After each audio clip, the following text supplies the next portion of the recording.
என்னோட பேஜ்ல 21 டேஸ் பொது தமிழ் கன்சிஸ்டன்சி சேலஞ்ச் அப்படின்னு சொல்லி ஒரு போஸ்ட் போட்டிருப்பேன்.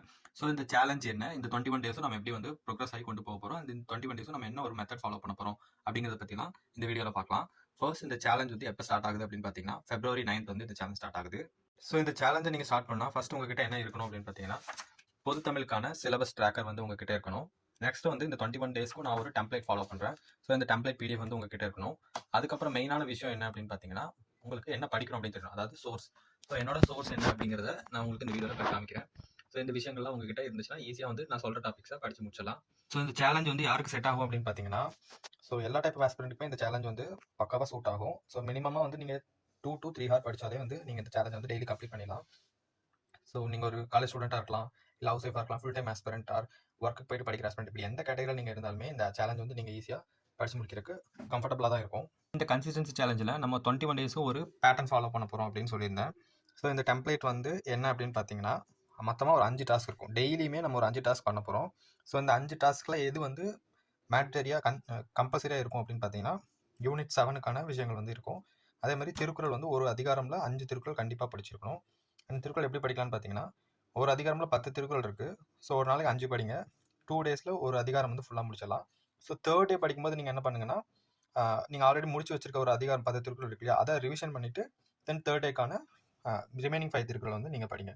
ஸோ யூனிட் 7 நம்ம எப்படி ஃபாலோ பண்ண போகிறோன்னா யூனிட் 7ல் வந்து நிறைய டாபிக்ஸ் வந்து இருக்குது. ஸோ அந்த டாபிக்ஸ்லாம் என்னென்ன அப்படின்னு பார்த்தீங்கன்னா ஸோ இதெல்லாம் தான் யூனிட் 7ல் இருக்கக்கூடிய டாபிக்ஸ். ஸோ நீங்கள் சிலபஸ் ட்ராக்கை டவுன்லோட் பண்ணி பார்த்தீங்கன்னா உங்களுக்கு இதெல்லாம் ஈஸியாக புரியும்.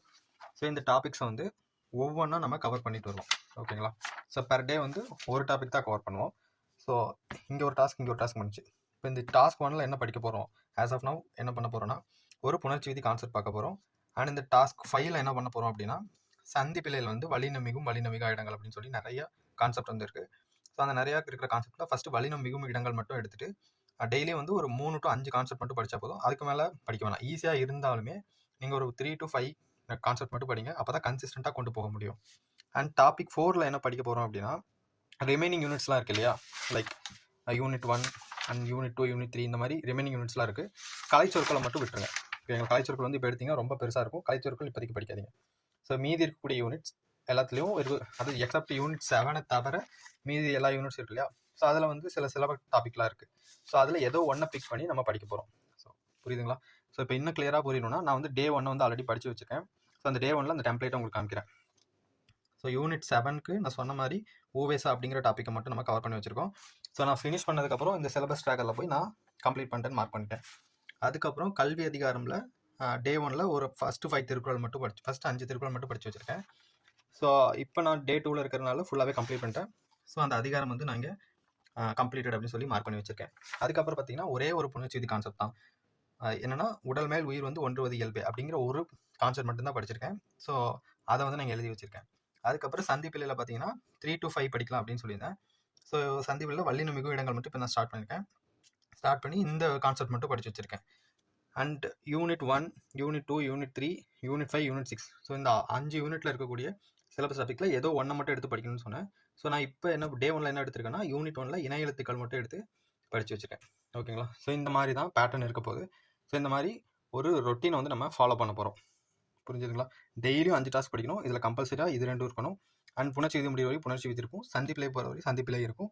And side by side remaining யூனிட்ஸில் இருக்கக்கூடிய ஒவ்வொரு சிலபஸ் ஹெட்டிங்காக நம்ம வந்து படிச்சுட்டு வருவோம். ஸோ இந்த மாதிரி ஒரு 21 டேஸ் நம்ம ஃபாலோ பண்ணும்போது சிலபஸை முடிக்க முடியும்னு நான் சொல்லலை. அட்லீஸ்ட் ஒரு 30% ஆஃப் சிலபஸ் வந்து நீங்கள் கம்ப்ளீட் பண்ணி வச்சுருப்பீங்க. ஸோ இப்போ நீங்கள் டே 1ல் முடிச்சது எல்லாத்தையுமே நான் இங்கேயும் இணை எழுத்துக்கள் முடிச்சிருக்கேன், மார்க் பண்ணி வச்சுருக்கேன். அண்ட் ஓவேசா முடிச்சிருக்கேன். கல்வி அதிகாரம் வந்து முடிச்சு வச்சுருக்கேன். அண்ட் புணர்ச்சி விதிகள் வந்து நிறைய கான்செப்ட் இருக்கிறனால ஸோ அது விதி இங்கே எழுதி வச்சுருக்கேன். அண்ட் சந்திப்பிலையோட கான்செப்ட் எழுதி வச்சுருக்கேன். ஸோ இந்த டெம்ப்ளேட் நீங்கள் வச்சு இந்த மாதிரி எழுதி வைக்கும்போது நம்ம என்ன படிச்சிருக்கோம் அப்படிங்கிறத சிலபஸ் ட்ராக்லேயும் மார்க் பண்ணியிருப்போம். நம்ம என்ன படிச்சுட்டு இருக்கோம் அப்படிங்கிறத இதுலேயும் எழுதி வச்சுருப்போம். ஸோ நீங்கள் ரிவிஷன் பண்ணுறக்கும் இது ஈஸியாக இருக்கும். ஓகேங்களா? ஸோ இதுக்கான சோர்ஸஸ்லாம் நான் எங்கே போகிறது அப்படின்னு கேட்டிங்கன்னா, ஸோ உங்ககிட்ட சோர்ஸ் எதுவுமே இல்லை அண்ட் இந்த சிலபஸ் ட்ராக்கரும் இல்லை, இந்த டெம்ப்ளேட்டும் இருக்காது. ஸோ இந்த டெம்ப்ளேட்லாம் வந்து எங்கே இருக்கும் அப்படின்னு பார்த்தீங்கன்னா நான் வந்து ஒரு கூகுள் லிங்க் வந்து க்ரியேட் பண்ணி வச்சுருக்கேன். ஸோ நீங்கள் இந்த வீடியோவில் வந்து 21 அப்படின்னு சொல்லி கமெண்ட் பண்ணுங்கள். ஸோ இந்த கமெண்ட் பண்ணிங்கன்னா இந்த லிங்க் வந்து உங்களுக்கு ஷேர் ஆகிடும். இதில் நீங்கள் போய்ட்டு எல்லாமே டவுன்லோட் பண்ணிக்கலாம்.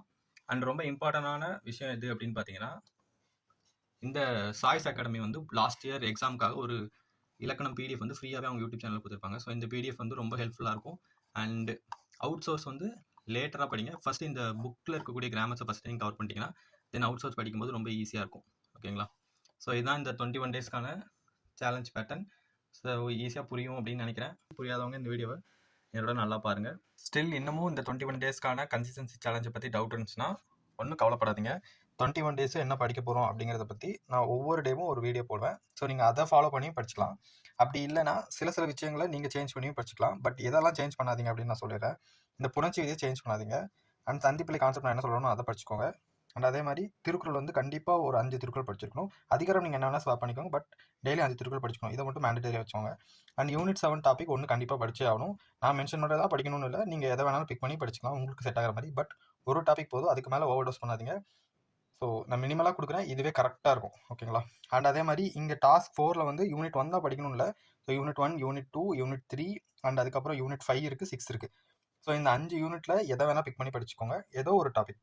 நான் இணை எழுத்துக்கள் போட்டிருக்கேன், உங்களுக்கு மேபி வினா எழுத்துக்கள் ஈஸியாக இருக்கலாம். ஸோ நீங்கள் இந்த மாதிரி ஸ்வாப் பண்ணி படிச்சுக்கலாம். பட் 5 டாஸ்க் வந்து கண்டிப்பாக கம்ப்ளீட் பண்ணியிருக்கணும். ஓகேங்களா? ஸோ இந்த மாதிரி குட்டி குட்டியாக டார்கெட் செட் பண்ணி படிங்க.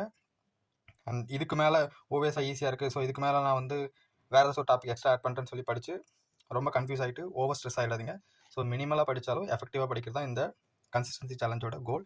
ஏன் நான் ஓவர் டோஸ் பண்ண வேணாம்னு சொல்லணும்னா, ரொம்ப அதிகப்படுத்திட்டு போகும்போது நமக்கு ஒரு சர்டன் ஸ்டேஜில் ட்ரைன் அவுட் ஆகி இந்த சேலஞ்சை வந்து நீங்கள் விட்டுருவீங்க. ஸோ அதனால தான் கொஞ்சம் மினிமலாக படிங்க. 21 டேஸ் ஒரு ரொட்டீன் செட் பண்ணுறது தான்.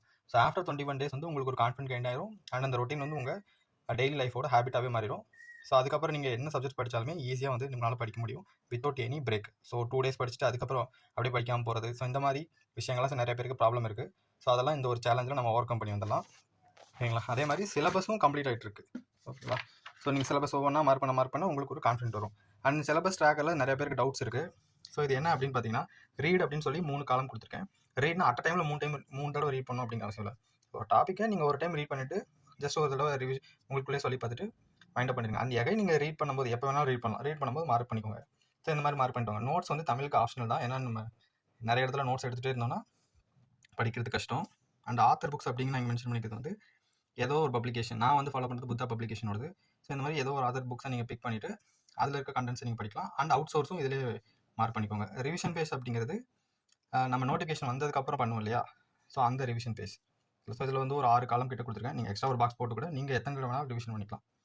ஸோ இதுதான் ஓவராலாக இந்த ட்ராக்கரோட கோலே. ஸோ இது எல்லாத்தையும் நீங்கள் வந்து ப்ராப்பராக யூஸ் பண்ணிங்கன்னா உங்களுக்கு 21 டேஸ்க்கு அப்புறம் ஒரு 30% சிலபஸ் வந்து கம்ப்ளீட் பண்ண ஒரு ஃபீல் இருக்கும். ஓகேங்களா? Good luck to your challenge and நல்லா ப்ரிப்பேர் பண்ணுங்கள். தேங்க்யூ.